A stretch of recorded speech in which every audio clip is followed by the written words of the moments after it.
আমরা জানি যে আসলে ইউকেতে লিভিং কস্ট কিন্তু মেইনলি লন্ডনে একটু বেশি। যে নরমালি মোটামুটি যদি আপনার সিঙ্গেল রুম নিয়ে যদি কোনো স্টুডেন্ট থাকতে চায়, তাকে utility bill, internet bill, house rent সবকিছু মিলে মোটামুটি ৬০০ থেকে ৭০০ পাউন্ড পর্যন্ত চলে যাচ্ছে। যদি আমি ইউনিভার্সিটির সংখ্যার কথা বলি, সেক্ষেত্রে ইউকেতে আপনি অনেক বেশি অপশনস পাচ্ছেন, নিউজিল্যান্ডে কিন্তু একটু কম অপশনস পাচ্ছেন। যেহেতু নিউজিল্যান্ডে আসলে অত বেশি ইউনিভার্সিটি নেই, মাত্র হাতে গোনা ৮টা ইউনিভার্সিটি রয়েছে, ইউকেতে ১৪০টা প্লাস ইউনিভার্সিটি রয়েছে। আমরা জানি নিউজিল্যান্ডে কিন্তু মাইগ্রেন্টের সংখ্যা বা ইমিগ্রেন্টের সংখ্যা কিন্তু অলমোস্ট প্রায় 85%। তাদের টোটাল পপুলেশন রয়েছে মানে 4.8 মিলিয়নের মতো। ইউকে পপুলেশন অলমোস্ট প্রায় 67 মিলিয়ন। নিউজিল্যান্ডে অনেকগুলি ভালো জিনিস রয়েছে, বাট কিছু কিছু জিনিস প্রবলেম রয়েছে, যেই প্রবলেমগুলি আলটিমেটলি বাংলাদেশি স্টুডেন্টের জন্য অনেক বিগ প্রবলেম। নিউজিল্যান্ডে কিন্তু আপনাকে ডকুমেন্টেশন দেখাতে হচ্ছে অনেক বেশি। পিআর কাউকে কেউ গিফট করবে না, আপনাকে সেটা অ্যাচিভ করে নিতে হবে। সেটা হতে পারে ইউকে, হতে পারে নিউজিল্যান্ড, হতে পারে অস্ট্রেলিয়া। সো সেটেলমেন্ট মানে কিন্তু এটা না যে ভাই আপনি পাসপোর্ট পেয়ে গেছেন, আপনার লাইফ সেটেল হয়ে গেছে।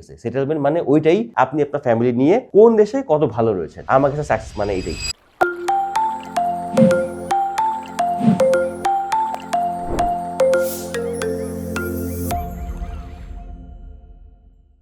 পিআর এর জন্য কোন কান্ট্রিটা বেস্ট হবে আপনার জন্য, ইউকে নাকি নিউজিল্যান্ড? আজকে ভিডিওতে কথা বলবো হায়ার স্টাডিজের জন্য কোন কান্ট্রিটা আপনার পছন্দ হওয়া উচিত, ইউকে ও নিউজিল্যান্ড।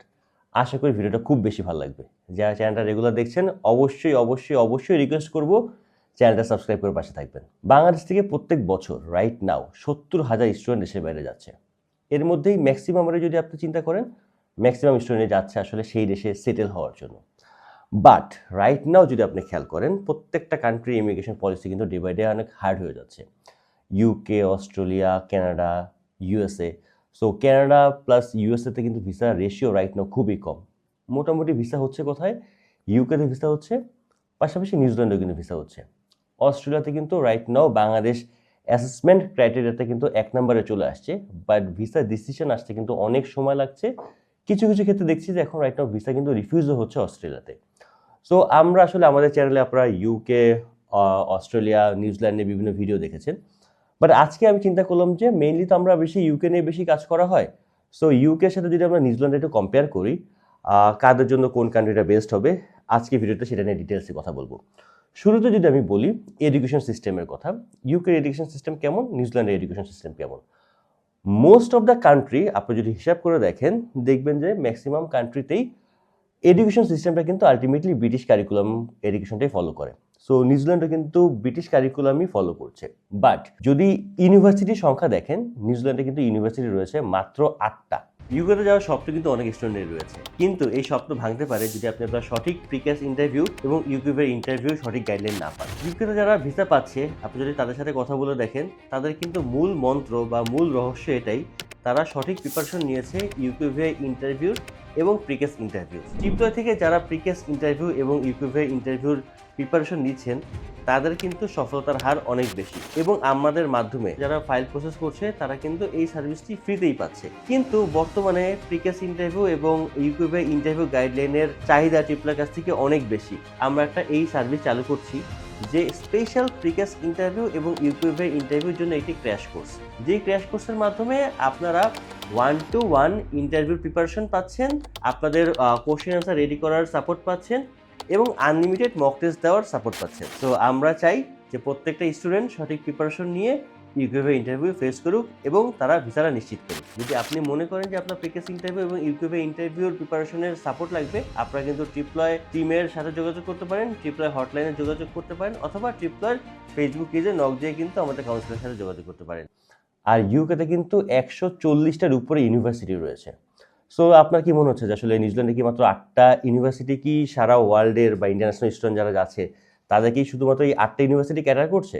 আলটিমেটলি না। নিউজিল্যান্ডে কিন্তু এই 8টা ইউনিভার্সিটির বাইরে টেপুগ্যাঙ্গা বলতে বোঝাচ্ছে যে তাদের গভর্নমেন্ট ওন্ড ইনস্টিটিউশনগুলি। আর এছাড়াও কিন্তু টেপুগ্যাঙ্গার বাহিরেও কিন্তু রয়েছে যে অনেকগুলি প্রাইভেট ইনস্টিটিউশন। সো এই 8টা ইউনিভার্সিটির বাইরে যেই ধরনের ইনস্টিটিউশনগুলি রয়েছে সেইগুলোও কিন্তু মোটামুটি ইউনিভার্সিটি লেভেলেরই ইনস্টিটিউশন। সো এই 8টা ইউনিভার্সিটির বাইরেও যদি কেউ পড়াশোনা করতে চায়, তারাও কিন্তু একটা হায়ার কোয়ালিটি এডুকেশন পাবে। পাশাপাশি আমরা যেহেতু জানি যে ইউকেতে 140টার উপরে ইউনিভার্সিটি রয়েছে, এবং ওয়ার্ল্ড র্যাঙ্কিংয়ে যদি আপনি টপ 100 ইউনিভার্সিটি দেখেন, দেখবেন যে অনেকগুলি ইউনিভার্সিটি রয়েছে কিন্তু ইউকের ইউনিভার্সিটি। সো পড়াশোনার দিক থেকে আমার কাছে যদি পার্সোনালি অপিনিয়ন জানতে চান, আমি অবশ্যই সেক্ষেত্রে ইউকেকে এগিয়ে রাখবো। বাট নিউজিল্যান্ডের পড়াশোনার সিস্টেম কিন্তু কোনো অংশেই খারাপ না, কারণ তাদের যে 8টা ইউনিভার্সিটি রয়েছে সেই ইউনিভার্সিটিগুলি আপনি কিন্তু টপ 200-300-এর মধ্যে কিন্তু ম্যাক্সিমাম ইউনিভার্সিটি পেয়ে যাবেন। নাম্বার 2তে আমি যদি আসি, নাম্বার 2তে ইউকে ইউনিভার্সিটি টিউশন ফিসের যদি আমি একটা রেঞ্জ বলি, নর্মালি 13,000 বা 13,500 পাউন্ড থেকে শুরু করে অন অ্যাবভ 30,000-35,000 পাউন্ড পর্যন্ত হয়ে থাকে ইউনিভার্সিটির র্যাঙ্কিং প্লাস লোকেশন অনুযায়ী।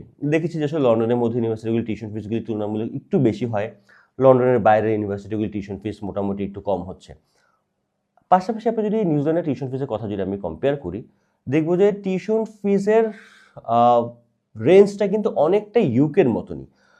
যেহেতু রাইট নাও বাংলাদেশের ইকোনমির সাথে যদি আপনি বাংলাদেশি টাকার সাথে যদি আপনি কম্পেয়ার করেন নিউজিল্যান্ড ডলারে, সেক্ষেত্রে দেখতে পাচ্ছি যে 1 নিউজিল্যান্ড ডলার সমান 70 থেকে 72 টাকার মধ্যে থাকছে। পাশাপাশি কিন্তু 1 পাউন্ড সমান মোটামুটি 161 টাকা থেকে 165 টাকার মধ্যে আপ ডাউন করছে।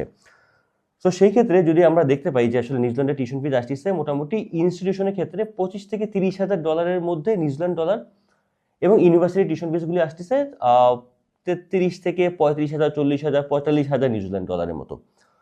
সো সেক্ষেত্রে দেখতে পাচ্ছি যে আসলে আলটিমেটলি যদি আপনি এভারেজ মানে ইউনিভার্সিটি কম্পেয়ার করেন নিউজিল্যান্ড প্লাস ইউকের মধ্যে, কম বেশি 1-2 লাখ টাকারই আসলে ডিফারেন্সটা আসছে। নিউজিল্যান্ডে হয়তো বা একটু স্লাইডলি বেশি আসতেছে ইউনিভার্সিটির ক্ষেত্রে, ইউকের ক্ষেত্রে স্লাইডলি একটু কম। বাট এডুকেশন দিচ্ছে কিন্তু দুটাই কিন্তু কম্পেয়ারলি একই রকম ফ্যাসিলিটিস দিচ্ছে। বাট আমার কাছে মনে হচ্ছে আসলে ইউকের এডুকেশন সিস্টেমটা প্লাস টিউশন ফিসটার দিক থেকে একটু স্টুডেন্ট ফ্রেন্ডলি ডেস্টিনেশন হতে পারে ইউকে। লিভিং কস্টের কথা যদি আমি বলি, আমরা জানি যে আসলে ইউকেতে লিভিং কস্ট কিন্তু মেইনলি লন্ডনে একটু বেশি বললে একটু ভুল হবে, আসলে একটু ভালোই বেশি। যে নর্মালি মোটামুটি যদি আপনার সিঙ্গেল রুম নিয়ে যদি কোনো স্টুডেন্ট থাকতে চায়, তাকে ইউটিলিটি বিল, ইন্টারনেট বিল, তার হাউস রেন্ট সব কিছু মিলে মোটামুটি 600 থেকে 700 পাউন্ড পর্যন্ত চলে যাচ্ছে। পাশাপাশি আপনি তার থেকে একটু কম খরচে কিন্তু আপনি নিউজিল্যান্ডের বিভিন্ন লোকেশন থাকতে পারবেন। হয়তোবা অকল্যান্ড প্লাস উইলিংটনে হয়তোবা একটু হাউস রেন্ট একটু বেশি হয়, বাট আপনি যদি আরেকটু ভিতরের দিকে থাকেন, যেরকম ওয়াইকেটের দিকে থাকেন, সেক্ষেত্রে আসলে তুলনামূলকভাবে অকল্যান্ড এবং উইলিংটনের তুলনায় একটু বাসা ভাড়াটা কম হয়। বাট যদি আমি বাসা ভাড়ার সাথে যদি আমি কম্পেয়ার করি ইউকে প্লাস নিউজিল্যান্ডের, সেক্ষেত্রে লিভিং কস্ট তুলনামূলক নিউজিল্যান্ডে কিছুটা কম। দেন পার্ট টাইম জব স্টুডেন্ট থাকা অবস্থায় আসলে প্রত্যেকটা কান্ট্রি কিছু রুলস রেগুলেশন মেনটেন করতে হয় যে উইকলি তারা কত ঘন্টা করে কাজ করতে পারবে। ইউকেতে এখন পর্যন্ত রয়েছে মোটামুটি স্টুডেন্টরা 20 আওয়ার্স করে উইকলি কাজ করতে পারছে, এবং নিউজিল্যান্ডের ক্ষেত্রে সেটা আপ টু 25 আওয়ার্স পর্যন্ত চলে যাচ্ছে। সো 25 আওয়ার্স পার উইক একটা স্টুডেন্ট কাজ করতে পারে নিউজিল্যান্ডে। সামারের সময় কিন্তু আমরা দেখতে পাচ্ছি যে ইউকেতে এবং নিউজিল্যান্ডে দুই জায়গাতেই মোটামুটি স্টুডেন্টরা ফুল টাইমে কাজ করতে পারছে।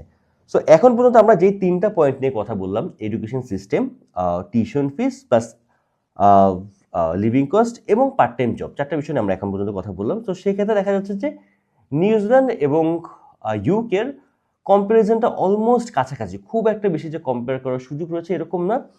জাস্ট যদি আমি ইউনিভার্সিটির সংখ্যার কথা বলি, সেক্ষেত্রে ইউকেতে আপনি অনেক বেশি অপশনস পাচ্ছেন, নিউজিল্যান্ডে কিন্তু একটু কম অপশনস পাচ্ছেন, যেহেতু নিউজিল্যান্ডে আসলে অত বেশি ইউনিভার্সিটি নেই, মাত্র হাতে গোনা 8টা ইউনিভার্সিটি রয়েছে, ইউকেতে 140টা প্লাস ইউনিভার্সিটি রয়েছে। এখন যদি আসি আমি মিনিমাম ওয়েজেসের ক্ষেত্রে, যে ইউকেতে আপনি কত পাচ্ছেন, নিউজিল্যান্ডে আপনি কত পাচ্ছেন অ্যাজ এ স্টুডেন্ট অবস্থায় আপনি যখন পার্ট টাইম জব করছেন। সো নিউজিল্যান্ডে আসলে আপনি পার আওয়ার মোটামুটি 23-24 এর মধ্যেই মোটামুটি আপনার পার আওয়ার আপনি ওয়েজেস পাচ্ছেন। পাশাপাশি ইউকের ক্ষেত্রে 12.21 এর মতো পার আওয়ার আপনি পাউন্ড পাচ্ছেন। সো সেটাও যদি আপনি আসলে বাংলাদেশি টাকায় কনভার্ট করেন, অলমোস্ট কাছাকাছির দিকে চলে আসে। রাইট নাও সবচেয়ে বড় চেঞ্জ যেটা ইউকে এবং নিউজিল্যান্ডের মধ্যে, সেটা হচ্ছে পিএসডাব্লিউ। সো 2025 থেকে কিন্তু আলটিমেটলি স্টুডেন্টরা মোটামুটি 18 মাসের পিএসডাব্লিউ পাচ্ছে ইউকেতে, যারা আগে পেত 2 বছরের মতো পিএসডাব্লিউ। তো সেটা কমে অবশ্যই এখন 18 মাস চলে আসছে। পাশাপাশি যারা লেভেল 6-এ যাচ্ছে বা লেভেল 8-এ যাচ্ছে, দ্যাট মিনস ফাউন্ডেশন ইয়ার বা প্রি মাস্টার্স আমরা যেটাকে বলি, সো সেক্ষেত্রে গেলে পর আপনাদের কোর্স ডিউরেশন নিউজিল্যান্ডের ক্ষেত্রে যতটুকু পিএসডাব্লিউ ততটুকুই হচ্ছে। দ্যাট মিনস আপনার কোর্স ডিউরেশন যদি 1 বছরের হয়, আপনি 1 বছরের পিএসডাব্লিউ পাচ্ছেন। আপনার কোর্স ডিউরেশন যদি 1.5 বছর হয়, সেক্ষেত্রে আপনি 1.5 বছরের পিএসডব্লিউ পাচ্ছেন। বাট ইউকেতে সেটা কিন্তু এখন কমে এসেছে 18 মাস। দেন পিআর পলিসি নিয়ে যদি আমি একটু বলি, অবশ্যই এই ক্ষেত্রে কিন্তু নিউজিল্যান্ড অনেকটা এগিয়ে রয়েছে ইউকের তুলনায়। ইউকে থেকে পিআর পাওয়া তাহলে যায় না? অবশ্যই ইউকেতে পিআর পাওয়া যায়, বাট তার জন্য আপনাকে অনেক বেশি স্কিল হতে হবে। রাইট নাও বেশ কিছু রুলস রেগুলেশন চেঞ্জ হয়েছে। যেহেতু গভর্নমেন্ট চেঞ্জ হলে পরে আসলে আমরা জানি যে একটা কান্ট্রির তাদের ইমিগ্রেশন পলিসিতে চেঞ্জ চলে আসে। তো সেক্ষেত্রে আসলে ইউকেতে যেহেতু প্রচুর পরিমাণ স্টুডেন্ট গিয়েছে এবং অনেক ইমিগ্রেন্টের একটা কি বলে হাইপ রয়েছে যে সেক্ষেত্রে ইউকেতে সেটেলমেন্ট হওয়ার জন্য, সো সেক্ষেত্রে তাদের কিছু ইমিগ্রেশন পলিসিতে চেঞ্জ এনেছে। বাট নিউজিল্যান্ডে কিন্তু আসলে এই জিনিসটা অনেকটাই ফ্লেক্সিবল। আমরা জানি নিউজিল্যান্ডে কিন্তু মাইগ্রেন্টের সংখ্যা বা ইমিগ্রেন্টের সংখ্যা কিন্তু অলমোস্ট প্রায় 85%।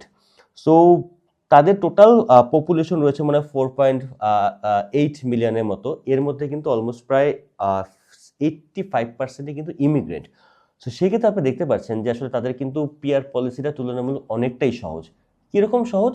সো আপনি যখন মাস্টার্সটা আপনি আপনার নিউজিল্যান্ড থেকে কমপ্লিট করবেন, সেক্ষেত্রেই কিন্তু আপনি মাস্টার্স কমপ্লিট করার সাথে সাথে আপনি 5 পয়েন্টস পেয়ে যাচ্ছেন। পাশাপাশি আপনি যখন পার ইয়ার পিএসডব্লিউতে থাকবেন, পিএসডব্লিউ যেহেতু আপনি 3 ইয়ার্স পর্যন্ত পাচ্ছেন, পার ইয়ার পিএসডব্লিউর জন্য আপনি 1 পয়েন্টস করে পাচ্ছেন। দ্যাট মিনস আপনি যখন 6 পয়েন্টস আপনি আর্ন করে ফেলেছেন, তখনই কিন্তু আপনি পিআরের জন্য অ্যাপ্লাই করতে পারছেন। বাট ইউকের ক্ষেত্রে কি হচ্ছে, সেটা হলো গিয়ে 10 ইয়ার্স রুট বা এখন 20 ইয়ার্স রুটের কথা বলতেছে, যেটা এখনো পার্মানেন্টলি হয়নি। সো মোটামুটি আপনি যখন আপনার স্পন্সর পেয়ে যাবেন, স্পন্সর পাওয়ার পরে আপনাকে একটা সার্টেন টাইম সেক্ষেত্রে আপনাদের সেই দেশের রুলস রেগুলেশন ফলো করতে হবে, মেনটেন করতে হবে, দেন আপনি আইআরএর জন্য অ্যাপ্লাই করবেন, দেন আপনি পিআরের জন্য অ্যাপ্লাই করতে পারবেন। সো আসলে জিনিসটা একটু লেন্থি, বাট পিআরের দিক থেকে অবশ্যই বলবো পিআর ফ্রেন্ডলি ডেস্টিনেশন ইউকে এবং নিউজিল্যান্ডের মধ্যে অবশ্যই নিউজিল্যান্ডকে আমরা 100 টাইমস এগিয়ে রাখবো। স্পাউস সহ যদি কোনো স্টুডেন্ট যদি দেশের বাইরে যেতে চায়, সেক্ষেত্রে আমি অবশ্যই এগিয়ে রাখবো নিউজিল্যান্ডকে। কারণ কি, যে স্পাউস সহ প্রচুর পরিমাণ ফাইল আমরা ইউকেতে করেছিলাম 2023 ডিসেম্বর পর্যন্ত। কারণ সেই সময় মাস্টার্সে কিন্তু স্পাউস সহ ফ্লাই করা যেত, এবং আমরা এমনও দেখেছি যে আমাদের এখান থেকে অনেক স্টুডেন্ট যারা ফুল ফ্যামিলি সহ, ফ্যামিলি মেম্বার ছিল 5 জন 6 জন, ফুল ফ্যামিলি সহ কিন্তু খুব ইজিলি ইউকেতে চলে গিয়েছে মাস্টার্স প্রোগ্রামে। বাট রাইট নাও 2023 জানুয়ারি থেকে বা 2024 জানুয়ারি থেকে কিন্তু স্পাউসটা একটু স্ট্রিক করে দিয়েছে। শুধুমাত্র যারা এমব্রেস প্রোগ্রামে যাচ্ছে, দ্যাট মিনস তারা রিসার্চ বেস মাস্টার্স প্রোগ্রামে যাচ্ছে, তারাই শুধুমাত্র ইউকেতে স্পাউস নিয়ে যেতে পারছে। বাট মাস্টার্স স্টুডেন্টরা, শুধু মাস্টার্স বা টপ মাস্টার্স স্টুডেন্টরা তারা স্পাউস নিতে পারছে না। বাট সেই দিক থেকে দেখতে পাচ্ছি যে আসলে নিউজিল্যান্ডে কিন্তু চাইলে পর আপনি মাস্টার্সেই আপনি আপনার স্পাউস সহ ফ্লাই করতে পারবেন। বাট এখানে আমি একটু ট্রিক্স আপনাদেরকে শেয়ার করে রাখি, যেটা আপনারা যে এজেন্সির মাধ্যমে কাজ করেন, আমি সবাইকে সাজেস্ট করবো যে main applicant, that means student যিনি, তার ভিসাটার জন্য আগে অ্যাপ্লাই করেন। তার ভিসাটা যদি হয়ে যায়, সেক্ষেত্রে আপনি আপনার স্পাউস বা ডিপেন্ডেন্টের ভিসাটার জন্য অ্যাপ্লাই করেন। যদি অ্যাপ্লিক্যান্টের ভিসাটা অ্যালাউ হয়ে যায় বা গ্র্যান্ট হয়ে যায়, সেক্ষেত্রে কিন্তু আপনার ডিপেন্ডেন্ট যারা রয়েছে তাদের ভিসাটা পেতে সহজ হয়। যদি সবাই মিলে অ্যাপ্লাই করেন, সেক্ষেত্রে হয়টা কি যে আসলে ইমিগ্রেশন চিন্তা করে যে এই স্টুডেন্টরা ফুল ফ্যামিলি সহ অ্যাপ্লাই করেছে, দ্যাট মিনস তাদের ইন্টেনশন শুধু পড়াশোনা না, তাদের ইন্টেনশন সেই দেশে সেটেলমেন্ট হওয়া। তো সেই ক্ষেত্রে আমি অবশ্যই আপনাদেরকে রিকোয়েস্ট করবো, যারা নিউজিল্যান্ডে স্পাউস সহ যেতে যাচ্ছেন বা ডিপেন্ডেন্ট সহ ফুল ফ্যামিলি সহ যেতে যাচ্ছেন, তাদেরকে অবশ্যই একটু বুদ্ধি খাটিয়ে যে মেইন অ্যাপ্লিক্যান্ট তার ভিসাটাকে অ্যাপ্লাই করেন।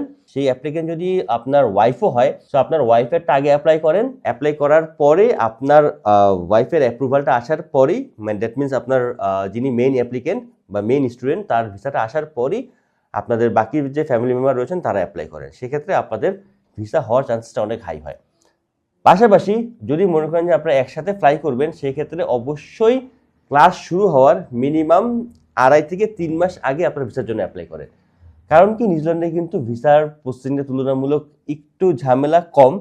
কারণ এক্ষেত্রে জাস্ট খালি আপনি আপনার ভিসার অ্যাপ্লাই করার আগে জাস্ট খালি অফার লেটার পেলেই হচ্ছে। অস্ট্রেলিয়ার ক্ষেত্রে যেরকম আমরা দেখেছি যে আপনার জিএস বা জিটি ক্লিয়ার হওয়ার পরে দেন টিউশন ফিস দাও, দেন ভিসার জন্য অ্যাপ্লাই করো, অনেক ঝামেলা। বাট নিউজিল্যান্ডের ক্ষেত্রে কিন্তু জিনিসটা একটু সহজ। যখনই আপনি অফার লেটার পেয়ে যাবেন, অফার লেটার পাওয়ার উইদিন 1 উইকের মধ্যে আপনি ভিসার জন্য অ্যাপ্লাই করতে পারবেন। সো এই জায়গা থেকে আমি অবশ্যই বলবো, স্পাউস সহ যদি আপনার দেশের বাইরে ফ্লাই করার ইচ্ছা থাকে রাইট নাও, সেক্ষেত্রে আপনারা ইউকেটাকে অ্যাভয়েড করে নিউজিল্যান্ডের জন্য অ্যাপ্লাই করেন। কারণ কি, আমি দেখেছি যে আসলে নিউজিল্যান্ডে যারা যাচ্ছে তারা কিন্তু খুব ভালো করতেছে, যারা ফ্যামিলি নিয়ে যাচ্ছে তুলনামূলক অন্যান্য কান্ট্রির তুলনায় খুব ইজিলি যেতে পারছে।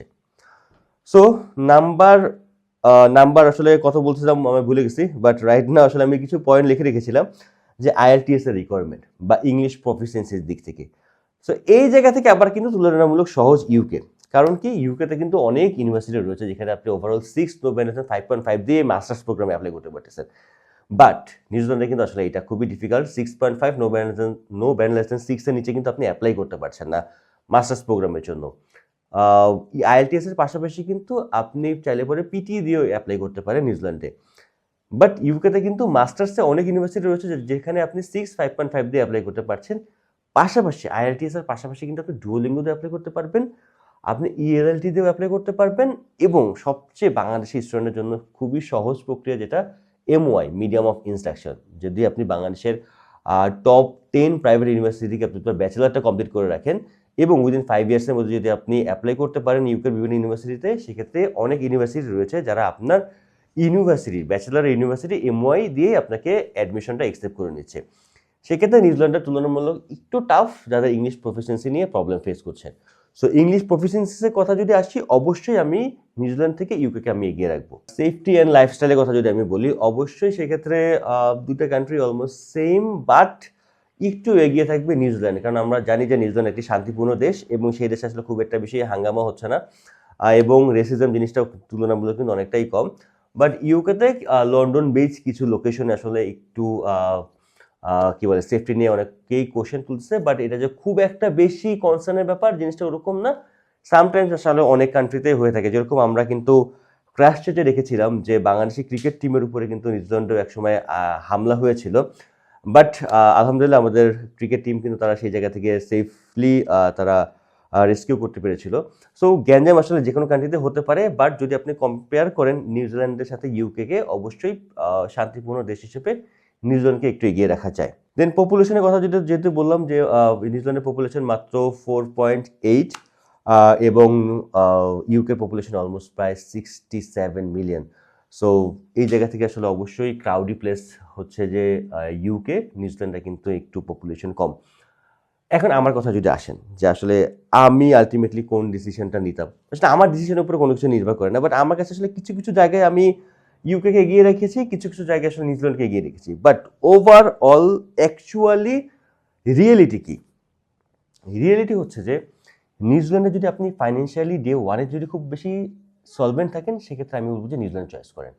কারণ কি, নিউজিল্যান্ডে একটা প্রবলেম রয়েছে, নিউজিল্যান্ডে অনেকগুলি ভালো জিনিস রয়েছে, বাট কিছু কিছু জিনিস প্রবলেম রয়েছে, যেই প্রবলেমগুলি আলটিমেটলি বাংলাদেশি স্টুডেন্টের জন্য অনেক বিগ প্রবলেম।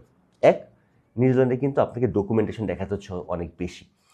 নর্মাল ইউকের ক্ষেত্রে আমরা কি দেখেছি, ইউকের ক্ষেত্রে যদি আপনি আপনার ব্যাংক স্টেটমেন্ট যদি মোটামুটি 1 মাস ম্যাচিউরড হয়ে থাকে এবং মোটামুটি যদি আপনার 45 থেকে 50 লাখ টাকা, কম বেশি 40 লাখ টাকার অনেক সময় হয়ে যায়, অনেক সময় 30 থেকে 35 লাখ টাকার মতো হয়ে যায়, ডিপেন্ড করে আপনি কতটুকু টিউশন ফিস দিচ্ছেন। মোটামুটি সেই টাকাটা যদি 1 মাস ম্যাচিউর থাকে, সেক্ষেত্রে আপনি ইউকেতে স্টুডেন্ট ভিসার জন্য অ্যাপ্লাই করতে পারতেছেন। বাট নিউজিল্যান্ডের ক্ষেত্রে হচ্ছে কি যে নিউজিল্যান্ডে মোটামুটি আপনাকে bank statement, bank solvency minimum 3 month, মোটামুটি 6 মান্থ যদি থাকে, সেক্ষেত্রে আপনার জন্য অনেক বেশি সহজ হয়ে যায়। এবং মোরলেস আপনাকে 65 থেকে 70-80 লাখ টাকার মতো আপনাকে দেখাতে হচ্ছে সিঙ্গেল ফাইলের জন্য, ডিপেন্ডস অন ইউনিভার্সিটি। কারণ কি, নিউজিল্যান্ডে কিন্তু ভিসা হওয়ার পর টিউশন ফিস দিতে হচ্ছে, সো এক্ষেত্রে আপনাকে একটা বড় একটা অ্যামাউন্ট দেখানো লাগছে। সো নিউজিল্যান্ডে যদি একটু সহজ কথা বলি যে হ্যাঁ, নিউজিল্যান্ডে আপনি অ্যাপ্লাই করতে পারতেছেন, ভিসার জন্য আপনি অ্যাপ্লাই করতে পারতেছেন, আপনার অ্যাপ্রুভাল চলে আসতেছে মাত্র 1 থেকে 1.5 লক্ষ টাকার মধ্যে। বাট ভিসা পাওয়ার পর আপনাকে ফুল ইয়ারে টিউশন ফিস আপনাকে পেমেন্ট করা লাগতেছে। ইউকেতে কি হচ্ছে, ইউকেতে আপনাকে ভিসা পাওয়ার আগেই অ্যাডভান্স পেমেন্ট করা লাগতেছে, বাট আপনাকে মোটামুটি 50%ই আপনি পেমেন্ট করে কিন্তু আপনি ভিসাটা পেয়ে যাচ্ছেন। সো এই জায়গাটা অনেক বড় একটা গ্যাপ হয়ে থাকে বাংলাদেশি স্টুডেন্টের জন্য, যে বাংলাদেশি টাকায় মোটামুটি 17 থেকে 18 লক্ষ টাকার মধ্যেই আপনার ইউকের মোটামুটি আপনার টিউশন ফিস থেকে শুরু করে visa, immigration, health insurance, air ticket সব কিছুই কমপ্লিট হয়ে যাচ্ছে। অন দ্য আদার হ্যান্ড যদি আপনি নিউজিল্যান্ডকে চয়েস করেন, সেক্ষেত্রে আপনাকে মোটামুটি 25 থেকে 30 লক্ষ টাকার মতো আপনাকে শুরুতে ইনভেস্ট করা লাগতেছে।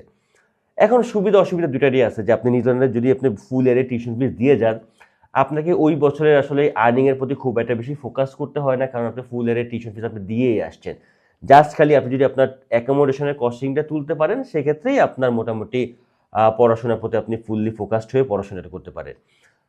ইউকের ক্ষেত্রে আসলে একটু প্রবলেম হয়ে যায়, যেহেতু আসলে আপনি ফুল ইয়ারে টিউশন ফিস দিয়ে যাচ্ছেন না। যদি এরকম হয় যে বাংলাদেশ থেকেও আপনি সাপোর্ট নিতে পারবেন না, তখন আপনাকে পড়াশোনার পাশাপাশি আপনাকে একটা বড় একটা কনসার্ন রাখতে হয় যে আপনি আপনার পার্ট টাইম জবের প্রতি। কারণ কি আপনাকে ইনকাম করে আপনার পড়াশোনা চালাতে হবে, আপনার অ্যাকোমোডেশনে খরচ চালাতে হবে এবং আপনাকে সেই দেশের লাইফস্টাইল মেনটেন করতে হবে। সো পড়াশোনার প্রতি একটু ফোকাস কম হয়ে যায় যারা আসলে এভারেজ ফ্যামিলি থেকে আসছে, আমার মতো মিডল ক্লাস ফ্যামিলি থেকে আসছে, তাদের হয়তো বা একটু কষ্ট হয়ে যায়। বাট নিউজিল্যান্ডের ক্ষেত্রে ফার্স্ট ইয়ারে আসলে আপনার ওই ধরনের প্রবলেম হয় না।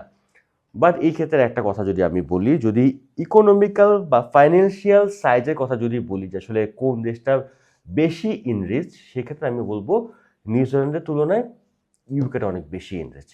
কারণ কি, যে শুধু লন্ডন বেস যে ইকোনমি আছে, আমার কাছে মনে হয় যে গোটা নিউজিল্যান্ড মিলেও আসলে অত স্ট্রং ইকোনমি নেই। কারণ নিউজিল্যান্ডে অনেক স্টুডেন্ট আমি গিয়েছে দেখেছি এবং তাদের একটা প্রবলেমের কথা বলতেছে যে ভাই নিউজিল্যান্ডে কিন্তু খুব একটা বেশি কাজের অপশনস নেই, ইনকামের অপশনস নেই। দেখেন প্রত্যেকটা কান্ট্রি কিন্তু কিছু সুবিধা রয়েছে, কিছু অসুবিধা রয়েছে। ইউকেতে আপনার পিআর পাওয়াটা একটু ডিফিকাল্ট, বাট আর্নিং করার কথা যদি আপনি বলেন সেক্ষেত্রে আর্নিংটা কিন্তু তুলনামূলক অনেক বেশি যদি আপনি নিউজিল্যান্ডের সাথে কম্পেয়ার করেন। নিউজিল্যান্ডে কিন্তু পিআর পাওয়াটা সহজ, কিন্তু আর্নিং করাটা একটু ডিফিকাল্ট। যদি আপনি mainly Wellington plus Auckland basis লোকেশনে থাকেন সেক্ষেত্রে হয়তো আপনি একটু বেশি ইনকাম করতে পারতেছেন। বাট আপনি যদি হ্যামিল্টনের কথা বলেন, যদি আপনি ওয়াইকাটের কথা বলেন, সেক্ষেত্রে আসলে খুব একটা বেশি যে আপনি ইনকাম করতে পারবেন এবং অনেক বেশি যদি আপনি অনেক বেশি স্কিল হন, সেক্ষেত্রে আসলে পৃথিবীর যে প্রান্তেই যান, আপনি দুবাই যান, আপনি সিঙ্গাপুর যান, আপনি অস্ট্রেলিয়া যান, আপনি আফ্রিকার কোনো কান্ট্রিতে যান, আপনি সেই কান্ট্রিতে গিয়েও আপনি ইনকাম করতে পারবেন। বাট যদি আপনি মনে করেন যে আপনি এভারেজ মানের একজন মানুষ, আপনার স্কিলটা এভারেজ, সেক্ষেত্রে অপরচুনিটি কস্টটা নিউজিল্যান্ডে ইউকেতে একটু বেশি।